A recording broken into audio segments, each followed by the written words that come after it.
欢迎来到新闻频道。当您订阅频道时，演员们会很高兴。王鹤棣、孟子义将门独后陷资本漩涡 ，S 加项目暴雷背后谁该担责？2026年5月下旬，一段将门独后片场花絮意外引爆网络视频中，王鹤棣轻拍孟子义肩膀时一句模糊台词，被网友空耳解读为假的。又经粉丝反复比对澄清时未好嫩，这场乌龙闹剧背后，却是这部剧从立项起就深陷的资本泥潭与创作困境。网络上早已流传着大资方跑路、资金链断裂、高光戏份被删的爆料。尽管剧组方在5月25日出面辟谣称正常拍摄中，但围绕这部 S 加大剧的种种传闻却如影随形。从选角争议到番位大战，从投资缩水到剧本魔改，王鹤棣和孟子义这对看似光鲜的顶流组合，实则背负着赶紧拍完的共同诉求。这背后究竟是单个项目的爆发危机，还是影视行业大投入、高流量、快周转模式下的系统性风险？风波迭起，将门独后项目全事件回溯，一切争议的起点，或许从备案名从将门独后改为将门独后就已埋下伏笔。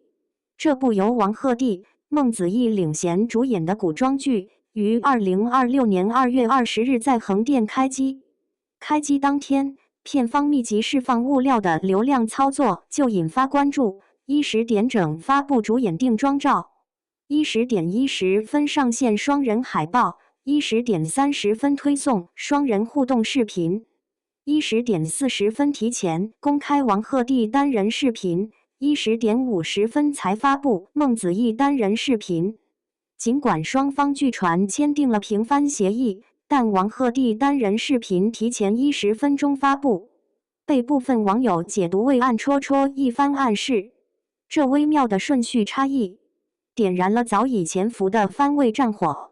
王鹤棣粉丝主张其扛剧能力。毕竟大凤打更人级均破6000万的实际，理由硬占优势。而孟子义粉丝则强调原著大女主核心，反对削弱沈庙复仇主线。原著党对角色适配度的质疑更是火上浇油。将门独后中的沈庙重生后是圆脸杏眼，稚气未脱的14岁少女，而29岁的孟子义以瓜子脸、浓颜系长相著称。气质偏向明艳御姐，王鹤棣饰演的谢景行在原著中是鲜衣怒马少年的气质，粉丝却担忧其精神小伙形象不符。这种外形适配度的争议，成为项目最早的舆情隐患。真正的风暴在2026年5月陆续袭来。认证账号来剧辣曾披露，该剧开机前遭遇腾讯视频紧急撤资，导致总投资额从5亿腰斩至3.8亿，仅剩新力传媒参投但拨款苛刻。传闻称现金流紧绷直接引发连锁反应，制作降级导致大场面戏份缩水，如原著万马踏皇城被改为五马奔腾。资方付款拖沓，压力转嫁至基层，拖欠工资成为常态。更关键的是剧本层面的妥协。据悉，该剧的权谋线因审查需删减美人鱼、冰雕示众等暴力情节，剧本甚至没有定稿。这种创作上的不确定性与删减，让书粉担忧女频改男频，恐怕会弱化女主的高光戏份。冰山之下的风险影视项目资金链为何频频断裂？将门独后的资金链传闻并非孤立，在影视行业，资金链断裂已成为屡见不鲜的系统性风险，背后折射出复杂的资本博弈与行业困境。对赌协议的压力是其中关键一环。对赌协议本质为期权，是一种带有附带条件的价值评估方式。在影视行业，制作方常与投资方签订对赌协议，承诺项目达到特定票房或播放量。一旦市场反响不及预期，投资方便可能迅速撤资或缩减投入。华谊兄弟的案例极具代表性。2015年以10.5亿元收购冯小刚的东洋美拉，绑定其5年业绩承诺。尽管冯小刚最终支付2.35亿元补偿款，但对赌失败暴露了过度依赖明星 IP 的风险。政策与审查风向变化是另一重不确定因素。随着国家对影视行业监管趋严，内容审查标准不断调整，可能导致项目前景突变。2026年4月29日，国家广播电视总局召开盗版专项治理会议。随后自5月起开展的打击盗版专项治理行动，都显示了政策层面对行业生态的深度介入。这种政策环境的变化，促使资本在风险评估时更加谨慎，避险撤离成为理性选择。资方自身的变数也不容忽视，投资方往往因自身经营问题、战略调整而临时撤资，导致项目釜底抽薪。华谊兄弟走到破产重整的境地，就体现了多重因素叠加的结果。从2018年手机2因范冰冰阴阳合同事件搁浅，导致4.5亿元投资被套牢，到2024年投资3.5亿元的749局口碑票房双扑街，都暴露了资本运作的脆弱性。资金危机对成片的直接影响是全方位的。制作质量缩水首当其冲，场景、服化道、特效等环节的预算削减，直接导致视听品质下降。将门毒后传闻中从5亿投资腰斩至3.8亿，就可能导致原本计划的万马踏皇城大场面降级为五马奔腾，叙事完整性受损更为隐蔽却致命。为赶工或省钱而删改关键剧情，往往影响故事逻辑与人物弧光。备案名从将门毒后改为将门毒后，结合番位争议与男主物料优先的编排，已经让书粉担忧女频改男频，弱化女主的高光戏份。后期与宣发乏力则直接影响了项目的市场表现。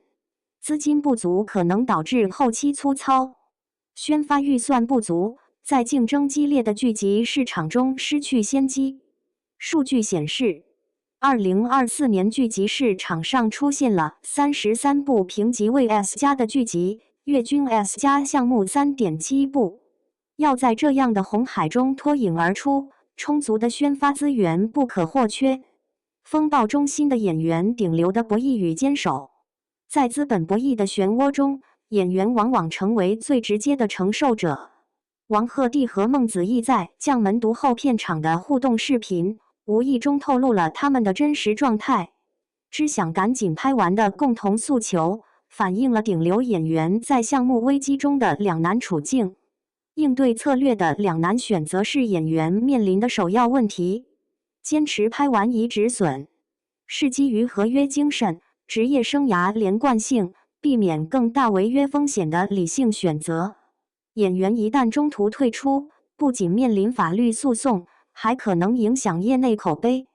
然而，在资方明显违约、项目严重偏离原定质量时，法律维权的考量同样重要。中国广播电视社会组织联合会演员委员会作为演员的娘家，曾帮助多名演员维权成功，但维权过程依然漫长而复杂。职业声誉的维护之道成为关键考验。危机公关表现直接影响公众形象。演员及其团队在传闻中的回应方式，如沉默、低调，配合剧方宣传，都需要精心权衡。在将门毒后资金链传闻发酵后，剧组方选择在2026年5月25日辟谣，称正常拍摄中。这种官方姿态需要演员团队的默契配合，专业态度的展现同样重要。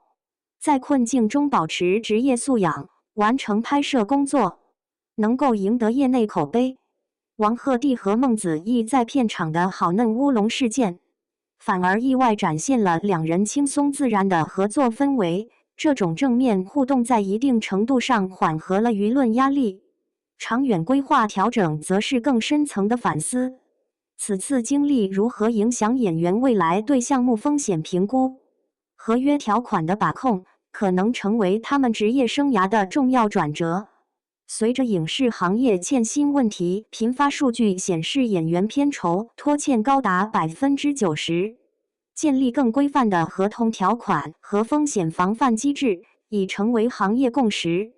行业反思 S+ 模式下的生存法则。将门独后案例的典型性在于，它不仅是单个项目的危机，更是当前影视行业大投入、高流量、快周转模式下资本博弈失序、风险管理脆弱的一个缩影。从云和数据的评级标准来看， S+ 项目是指集均30天有效播放达到特定标准的剧集。2024年市场上出现了33部评级为 S+ 的剧集，月均 S+ 项目 3.7 部。这种高频次的上新节奏，反映了平台对头部内容的持续渴求，但也加剧了项目间的竞争压力。影视行业资金链断裂与演员片酬拖欠问题频发，需从法律完善、监管强化、行业协作及技术赋能4方面系统性保障劳动者权益，健全法律体系与执行机制，明确合同强制规范，推行电子化合同备案制度，要求影视项目开拍前向人设部门备案薪酬支付方式、结算周期及违约责任条款，已成为行业呼声。构建全流程动态监管体系同样重要，整合企业税务、社保、银行流水等数据，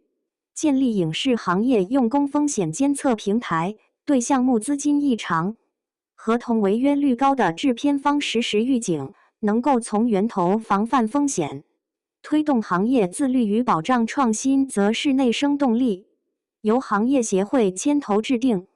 影视从业人员权益保障公约，明确片酬分级标准、支付时效及空窗期补贴方案，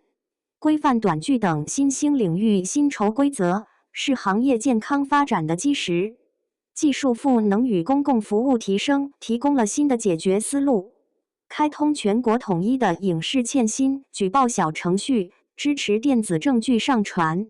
案件进度实时查询，联动信用系统自动惩戒失信主体，能够提高维权效率。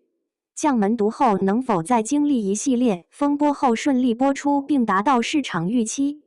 面对影视项目频频爆雷的现状，演员、投资方、制作方3方，谁应承担最主要的责任？或许真正的答案不在于追究某一方的过错，而在于整个行业如何建立更健康的制衡与风险共担机制。当资本的热潮退去，留下的不应是满目疮痍的项目废墟，而是一个更加理性、规范、可持续发展的行业生态。